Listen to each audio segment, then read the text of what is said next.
But we're not here to talk about CRL. We're here to talk about concrete. And you'll probably find I get quite passionate about concrete because I believe it's a really good material. It's versatile, relatively low in cost. You know, cubic meter of concrete is only about £100, so it's not expensive. It's readily available and can be actually molded into any shape and size.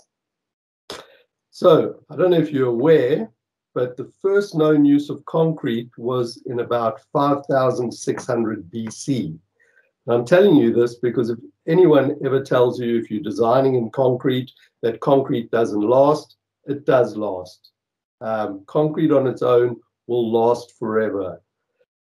This particular piece of concrete that they found was along the Danube River in the area of the former country of Yugoslavia, and it was used in the floors of homes being built in the area. So when they started excavating, they found this concrete and they analyzed it, and it goes back a long time. So concrete, don't let anyone ever tell you it's not a good material and it won't last. It's still the most widely used construction material in the world today, and the most widely produced man-made material. So those are just some interesting facts about it. But at some stage in the mid-18th century, someone had the bright idea of combining the compressive strength of concrete with the tensile strength of steel and iron. And by combining the two, as you know, as engineers, we get a composite material with the best properties of both. And that's the only way.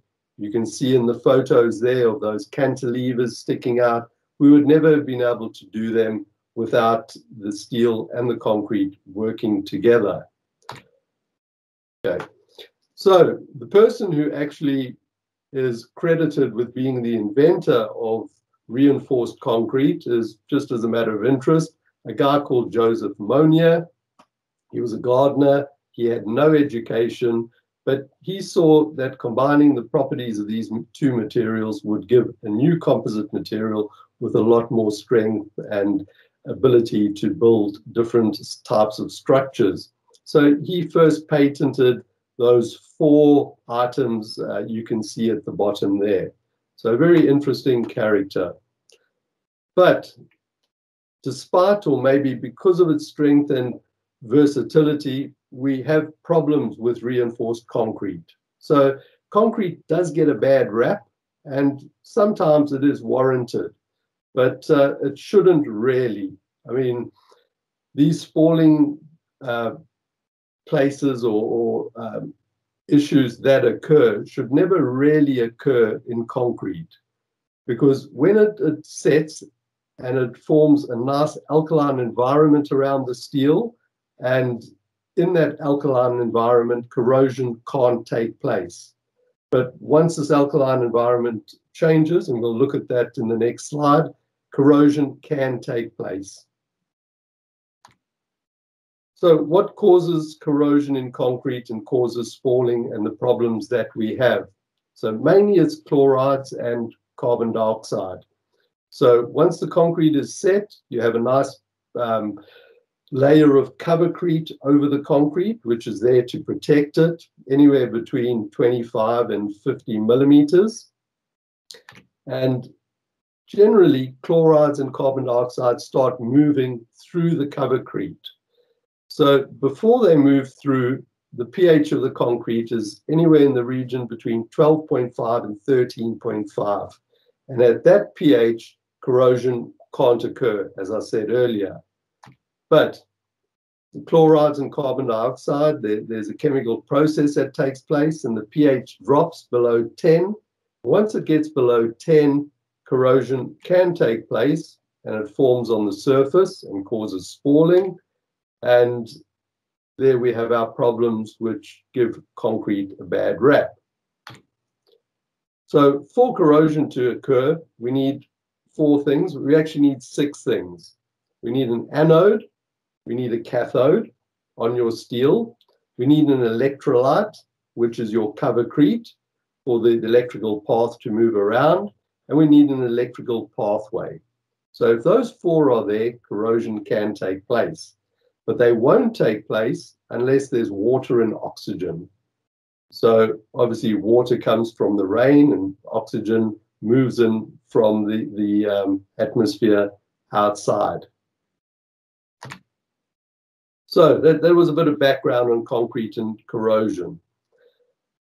If we want to repair a concrete structure, the first step, I believe, is to get to know the British standard for products and systems for the protection and repair of concrete structures, which we know as BS EN 1504.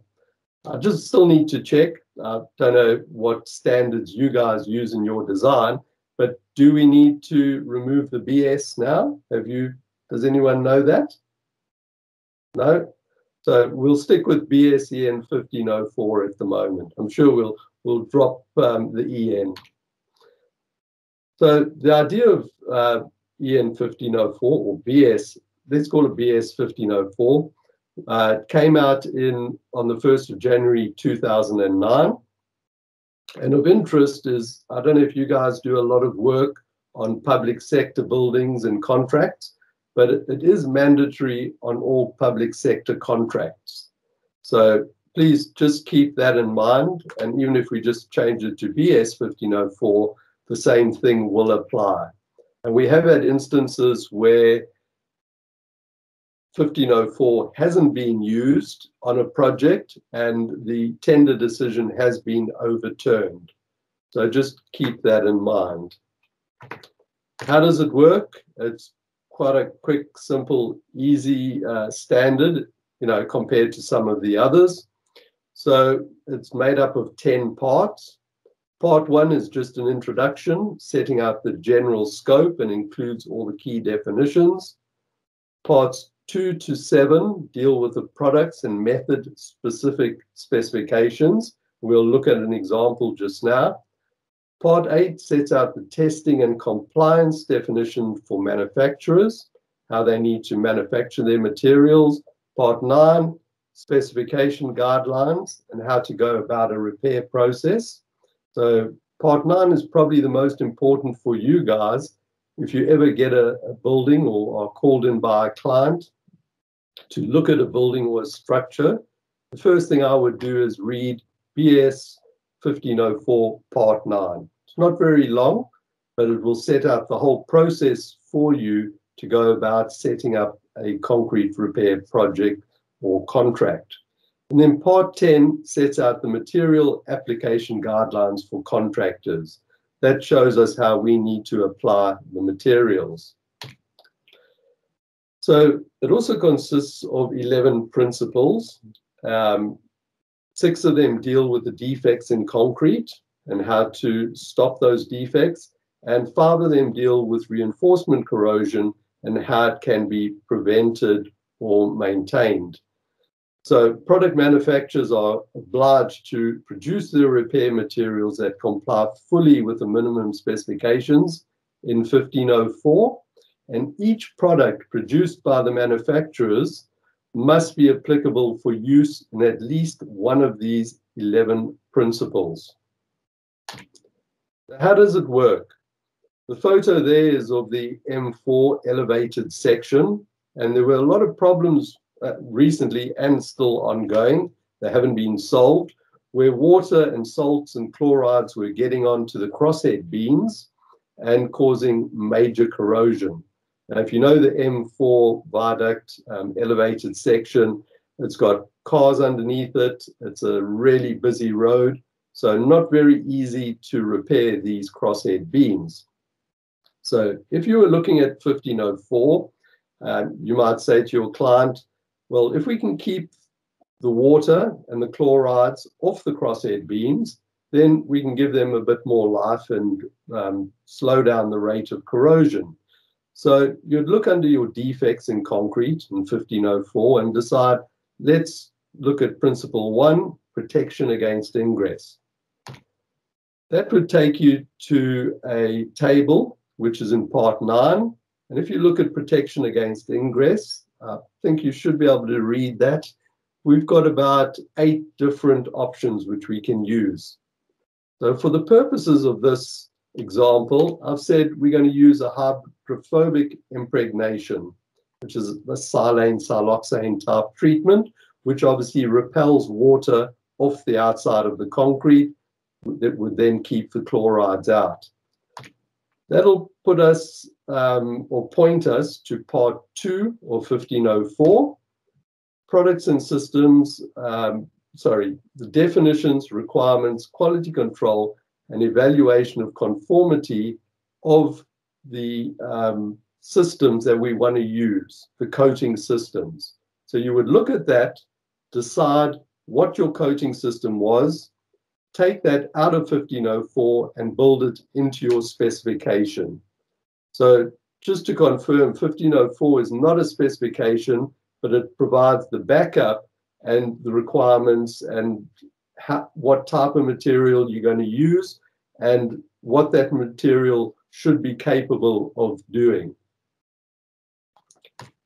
So for a successful repair project, we need to know and use BS 1504.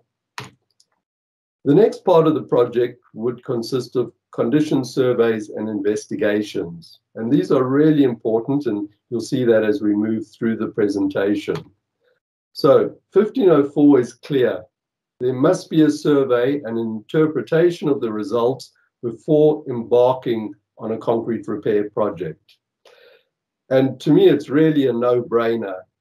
If you don't know the condition of the structure you're looking at, you won't know what's causing the problems, and you won't then be able to come up with the optimum solution or methodology for the client to repair that.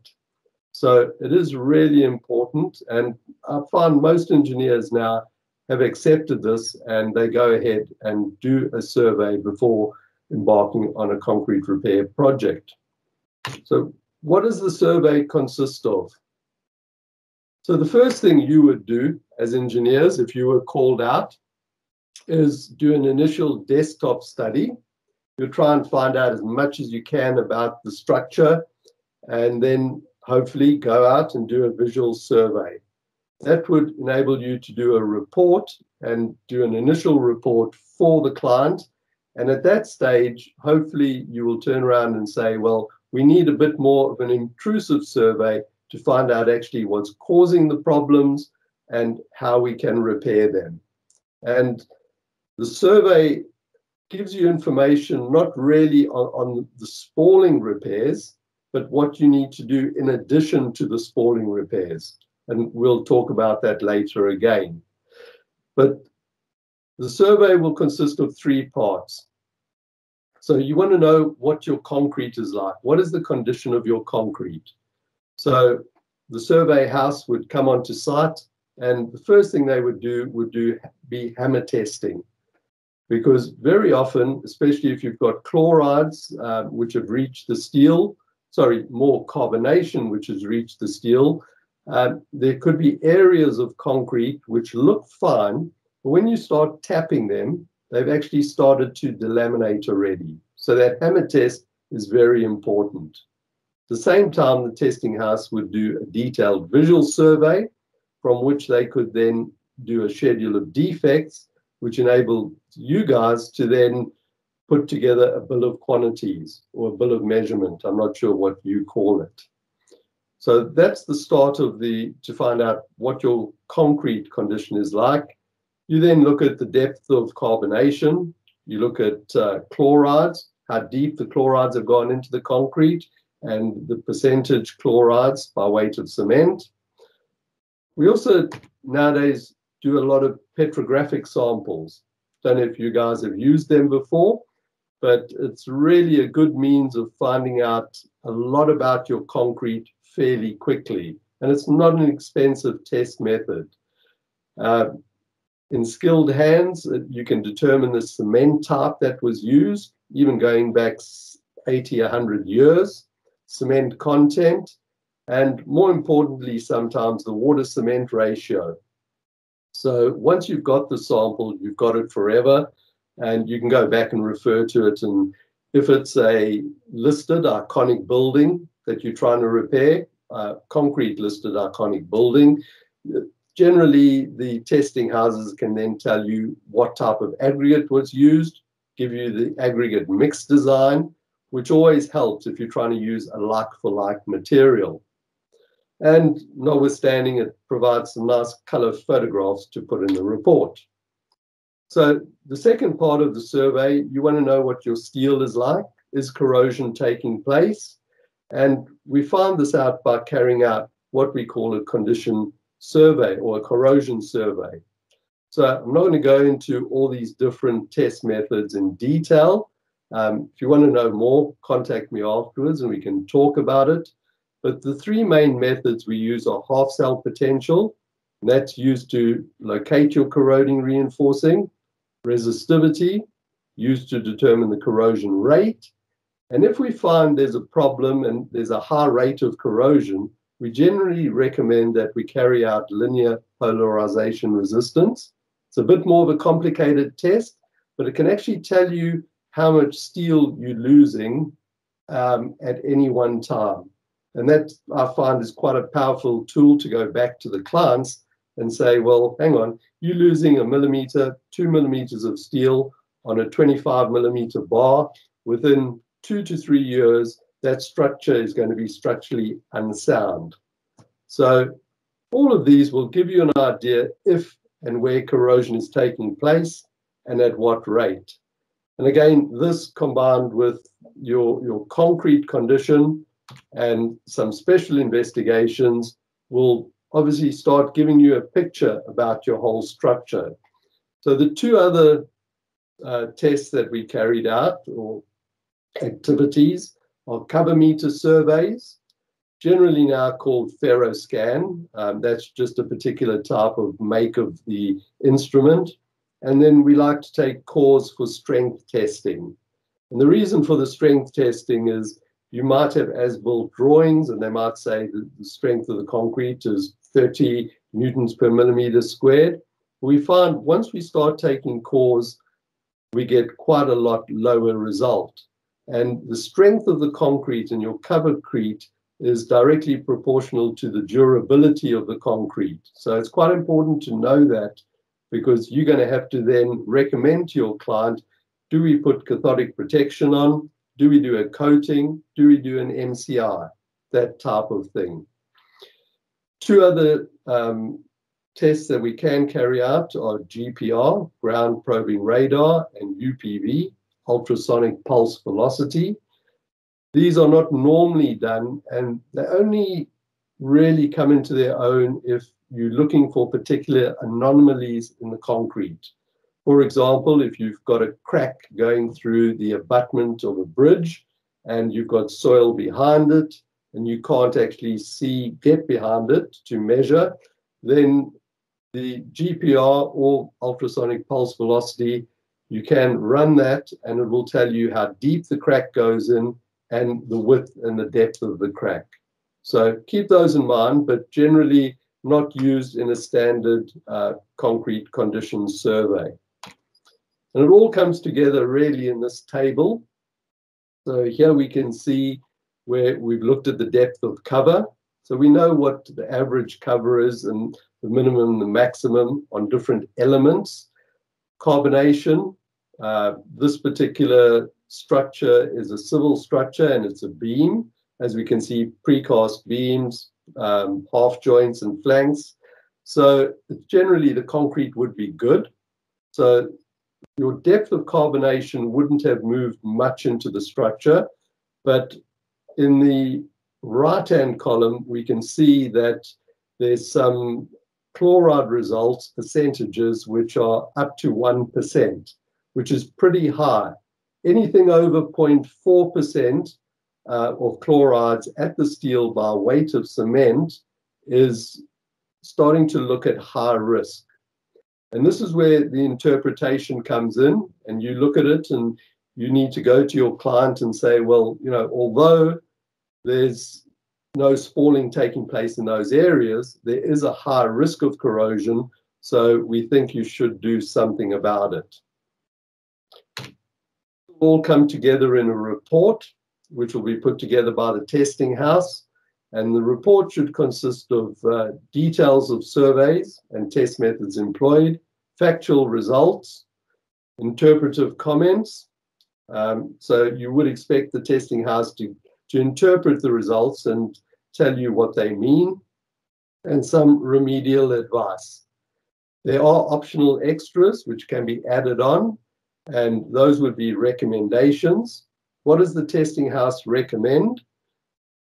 They can do budgets as well. They generally come to us as a contracting entity. A pricing schedule, so we can take the schedule of defects I talked about earlier and put that into a pricing schedule, which can then go straight into a contract document, and we can price it. And again, also supply a general or example specification. Depends how much you want to pay for it and what you require.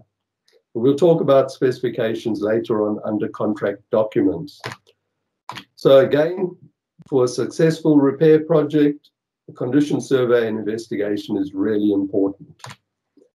So just to touch on concrete repairs themselves. Concrete repairs are really basic and easy to carry out, but things do tend to go wrong. So we'll just run through a couple of items on that. Concrete repairs consists of 3 steps. We got to break out. Generally, the spalling areas and the covercrete will just fall off. You just hammer tap that. But you do need to get behind the steel and prepare the patch. You need to prepare the substrate to receive the new material, and you need to reinstate it. So breaking out of the concrete around the spall and delaminated areas, and as well as getting behind the steel, is critical to the success of the repair. If you don't do that, there's a good chance your repair is going to fail. Patches should ideally be square where possible, but without breaking out too much good concrete. The concrete hasn't spalled and there's no steel behind it, which is contaminated. You want to leave that in as much as possible. You need to have a perpendicular edge, anywhere between 10 and 25 millimeters, and that needs to be formed around the edge of the patch. If I bring my mouse up, can you see that? You can. So you can see the edge of the patch there where they, I wouldn't say cut around it, because that's not allowed because of the HSE nowadays, and what we call silica dust being produced. So it just needs to be formed somehow. We need to break out the concrete, and that's generally to break out behind the spalling, the steel. As I said, the spalled areas will just fall off. So we can break it out in 2 ways. On the bottom right-hand side, we see a guy with a mechanical breaker. That's how it's been done for many, many years. But there are problems with that, not least of all hand-on vibration, but also because of the impact of that hammer, it causes micro cracking around the patch, which Highways England have found causes long-term problems. So Highways England in particular, and we try use it as a default, we use hydrodemolition. So I don't know if any of you have been involved with that before, but generally hydrodemolition is just pushing water through a very small jet at anywhere between 12 and 20,000 psi. So at a very high pressure. Let's put it this way, if you put your hand in front of that, it would just cut your hand off straight away. So it is quite dangerous, but with the right protective equipment and the right safety measures in place, it works really well. So as I said, the principal benefits of this method are really threefold. No risk of hand-on vibration. The water jetting process leaves the steel really clean without damaging it, which sometimes with pneumatic or electric breakers, you end up damaging it. And there's no percussion, so there's no risk of damaging the steel. At the same time, it prepares the back of the patch very well, creates a nice micro profile for your material to bond into again, the new repair material. So consider those when you actually look at how is the contractor going to break it out. With a hydro demolition, you do have the problem of a lot of water, which has to be taken somewhere. It's generally got a high pH because concrete has a high pH, and it needs to be disposed of. So that needs to be borne in mind. As I said, with hydro demolition, it prepares the substrate very well. So that central photo you see there was all done by hydro demolition. It cleans the steel and it prepares the patch. You might notice in that top central photo, that there's some corrosion on the steel. That's not really a problem. Some manufacturers stipulate that the steel must be cleaned to SA2.5. We don't really think that's necessary. Sure, you know, when you build new structures, you don't end up cleaning the steel before you cast the concrete. You might wash it off, and that's about it.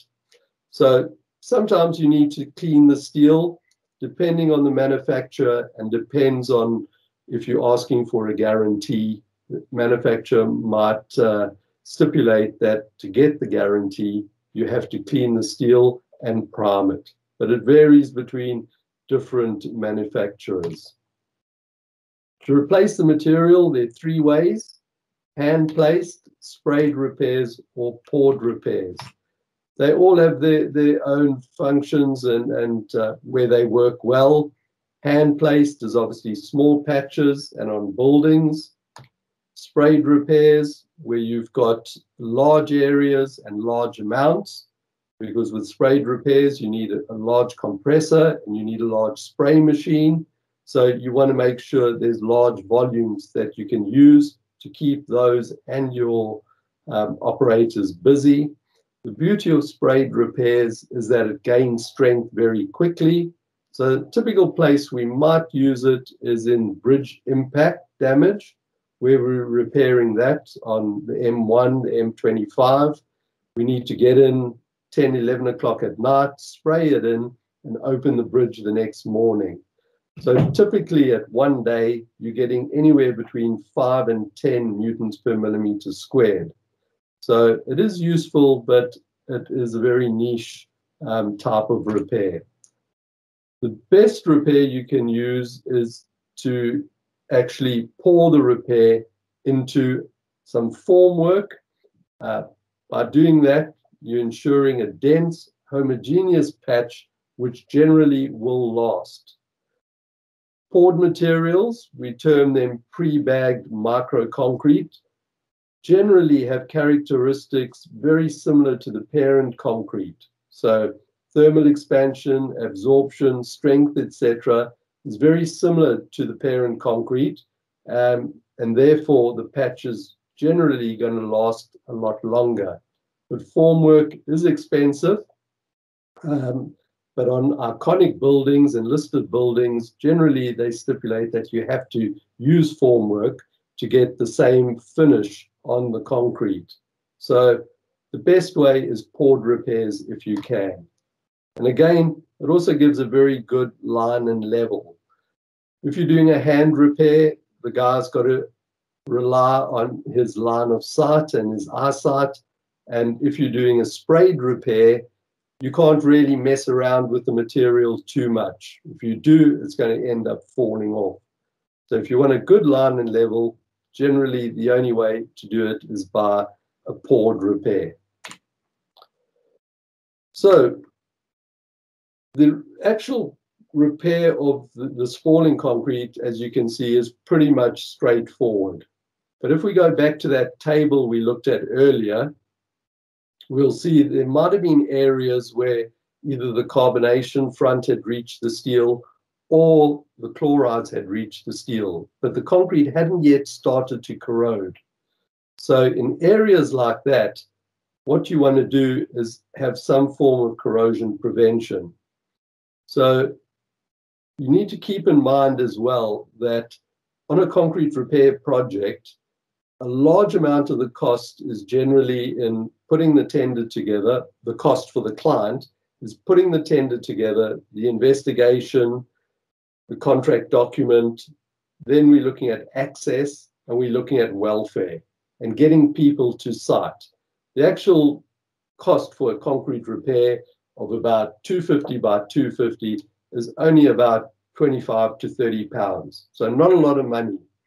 But if you're going to scaffold a whole building, and to scaffold a whole building could cost anywhere up to £300,000. While you've got that access up, you want to make sure that you do as much work as possible, because the client's not going to be very happy if you take the scaffolding down and in 2 years' time, there are other areas which start spawning. So this is where the investigation comes in, helps you to determine, are there any areas like that, and can we do something about them while the scaffolding is up? And the way to do that is by some form of corrosion prevention. So corrosion prevention is just defined as reducing the anodic or cathodic reactions on the steel, which then reduces the rate of corrosion. I don't know if you're aware, but the corrosion product formed on steel is generally anywhere between 5 and 10 times the volume of the original steel, which is what actually causes the concrete to spall, because concrete is very low in tension, in tensile strength. So we can carry out corrosion prevention in 3 ways. We can use cathodic protection, migratory corrosion inhibitors, or coatings. I'm just going to run through them very quickly. Cathodic protection, it's just a technique used to control the corrosion of a metal surface by making it the cathode of the electrochemical cell. So it can be achieved in 2 ways. We can have an impressed current, or we can have galvanic. And if any of you remember this diagram, the periodic table, but obviously what we have, basically at the top we have zinc and magnesium, and near the bottom we have gold and platinum. Gold and platinum doesn't rust, magnesium and zinc rust very quickly. So if we connect the zinc magnesium alloy, which is our galvanic sacrificial anodes, to the reinforcing, the zinc or magnesium will corrode in preference to the steel. So it's quite simple, and it's going back many, many years. So what is cathodic protection itself? Yeah, as I said, the 2 types, impressed and galvanic. We went through that already. Just to show you that it's been around many, many years. The principle of cathodic protection first came up in 1824. So Humphrey Davy and Faraday came up with this principle and found that there was a difference between the 2 materials, and one would corrode in preference to the other. They've been using it on ships for good 150 years, since the first steel ships were built. And we've been using it on pipelines since 1910. On concrete structures, it's a bit later. It was only really in the 70s that we started putting it on bridges and those sort of structures. I'm not going to go through impressed current cathodic protection and how it works in too much detail. Suffice to say that you have an external anode, which you put on the structure. It could be discrete anodes, as we can see in that diagram, or it could be ribbon anodes, which are put on the surface in slots, or what we call a mesh and overlay system. So it's just a piece of mesh that is put over the top of the concrete, and then some sort of electrolyte sprayed over it, just generally a sprayed concrete. So yeah, you put the anodes in, you connect it up to a DC power supply, you have a monitoring system, and you switch it on and it stops corrosion. Don't ask me too much about how it works, but it does work, and it's been proved and tried and tested. We do a lot of it for Highways England. We probably do over £10 million a year in cathodic protection. We also use it a lot on steel frame buildings. So that's just an indication of some of them that I've done in London, the first 3. And we just did the Semaphore Tower in Portsmouth. So those were all done with discrete anodes, but it does work on steel frame buildings as well. A bit more difficult, and you need to determine where the beams are and whether the beams have got anything around them. But yeah, keep that in mind. So the galvanic systems, as I said earlier, just use the difference in potential between the different methods to make one corrode in preference to the other. So quite simplistic.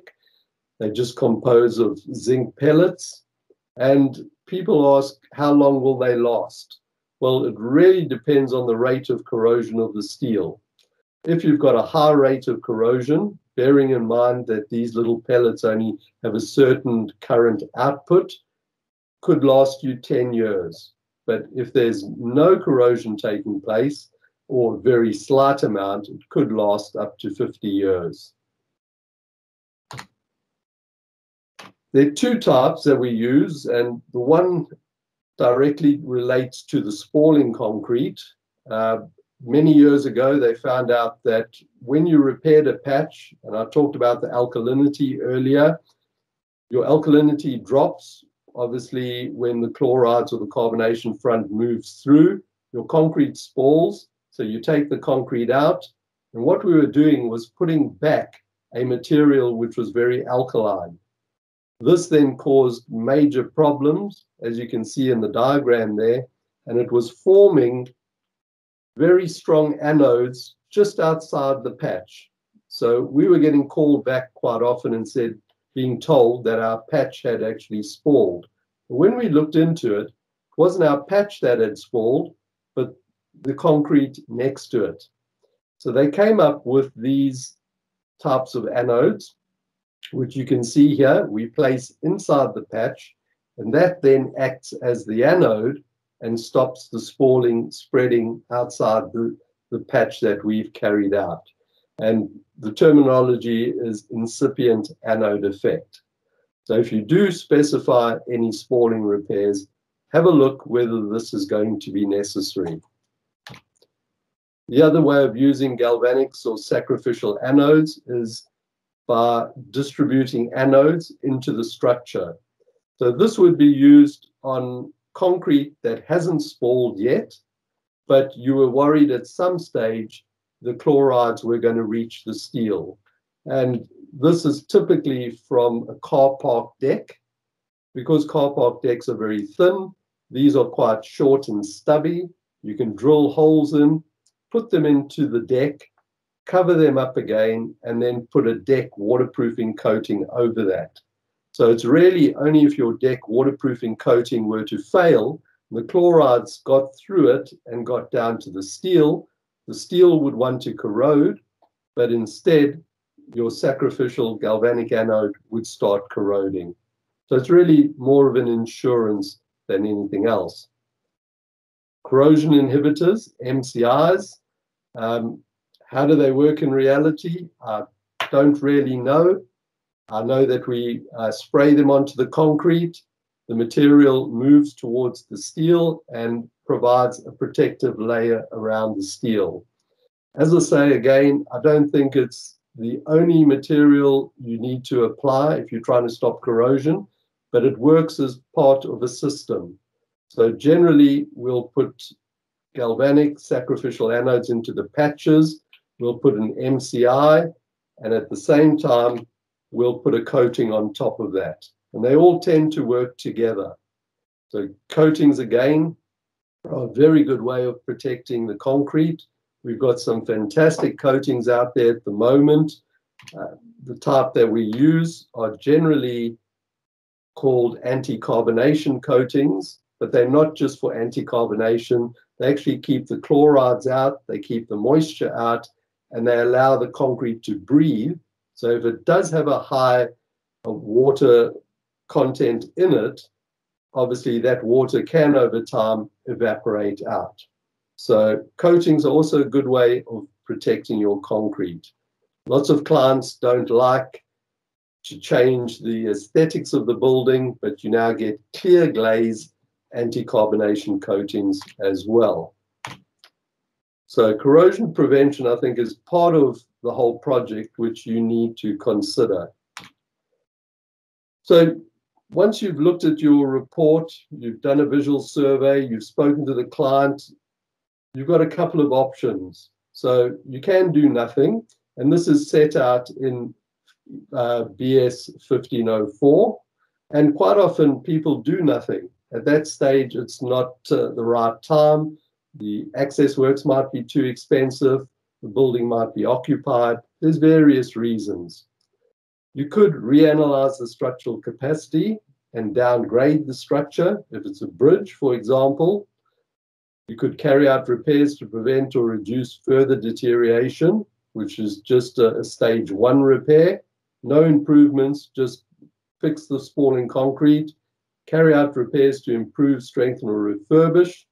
That would be a stage 1 repair with maybe sacrificial anodes in it and a coating.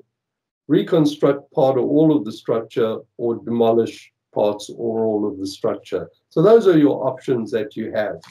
The ones we normally carry out are repairs and improving the structure by obviously adding something else into it to give it a bit more of a longer life.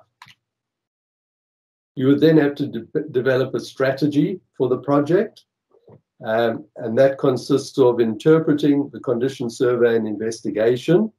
And here I would recommend that you call in the testing house, the manager, all the people who did the surveys, and talk to them about it, because it's not quite as easy interpreting it, because we have a document called BRE 444, and that might state that your half cell potentials, anything more negative than minus 350 indicates corrosion taking place.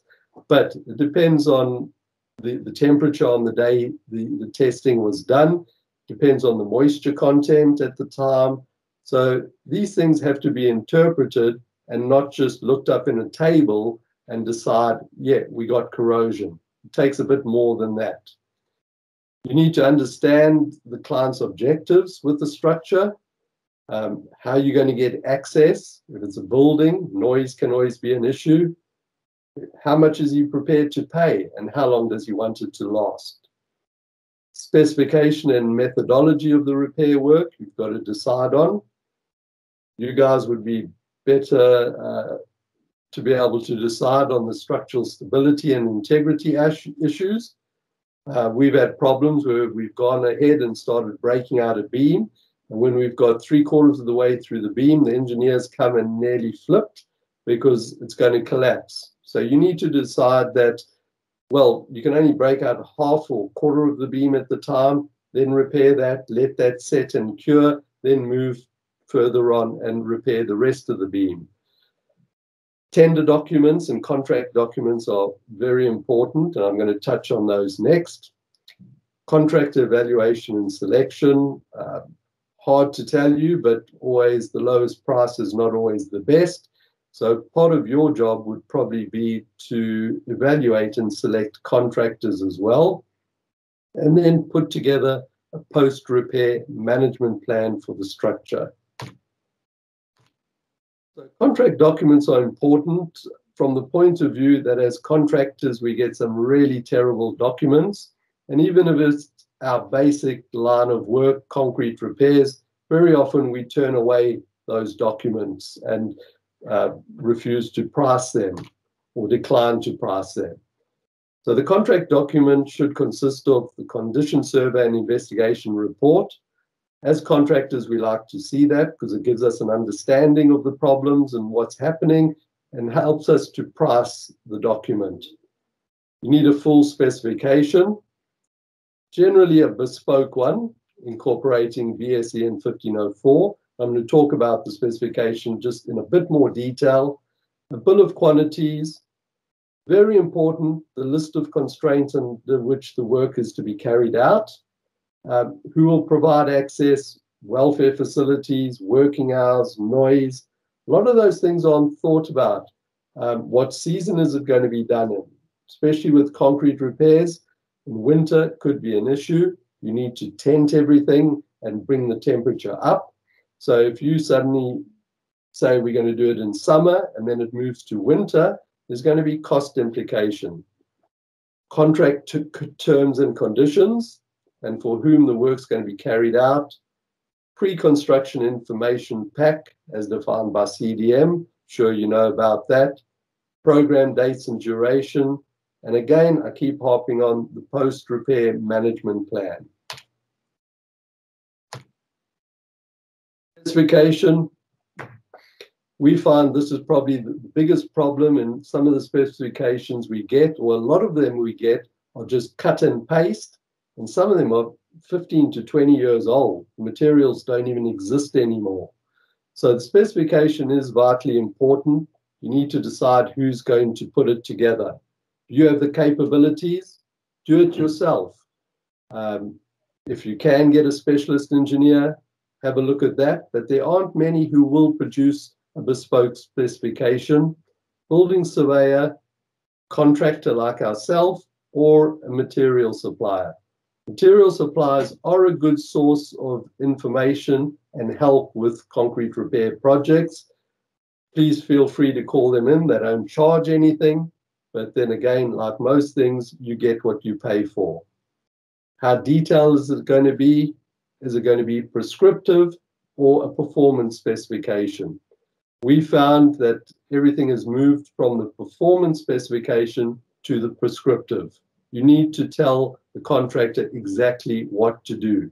Otherwise, he's not going to price it. You're going to have problems down the line. So this is a material supplier specification from FOSROC, but you can go to Seeker, Mapai, Weber. There's a host of people out there, and use them. They are good, and they've got some good people who know what they're talking about. We can provide a specification for you. Again, either it can be free, which you'll get our standard one, or you can ask the survey house to do you a bespoke specification. And then it can also be put together by the consultants or the surveyors. As we can see here, this is an old one from Gifford and Partners, now part of Ramboll. Bill of quantities is very important in a concrete repair project as well. We do get asked now and again to give a lump sum price, which we are very loath to do. So generally, if the survey's been done, the survey house will mark up all the defects. They will put together a schedule of defects like this, which will have each patch, its location and size. We can then convert this into a bill of quantities, and I'll show you just now how that is done and what we would recommend. We would generally use the CRA standard method of measurement. And this is downloadable from the CRA website. It is free of charge, and it comes in Word, Excel, and PDF. That's what it looks like, and it's got a couple of pages in the beginning, which, as you can see in the background there, sets out all the terminology for patches. So it's what all the repair contractors are aware of. So we know what we're pricing, and it just does away with a lot of the ambiguity and makes things easier once the contract gets going. And these are just some pages from it. It's got all the testing items in as well. So you could take those testing items out, send them to a testing house, and they would price them and come back to you.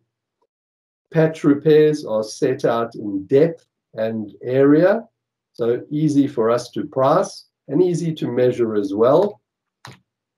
And then again, the protective coatings are on there, so it covers right through. And as I say, please feel free to go and download it from the CRA website, or if you'd like me to send you a copy, please let me know. So the specification and the contract documents are vitally important. In a summary, carry out a condition survey of the structure. If the client doesn't want to do a condition survey and an investigation, I think it would be remiss. So try and get that done and interpret the survey. Understand the client's brief, how long and how much. Try and find the root cause of the problem. Once you know that, you can treat it and come up with an optimum solution and methodology for repairing the structure. Determine the options and objectives. Select appropriate repair principles and methods.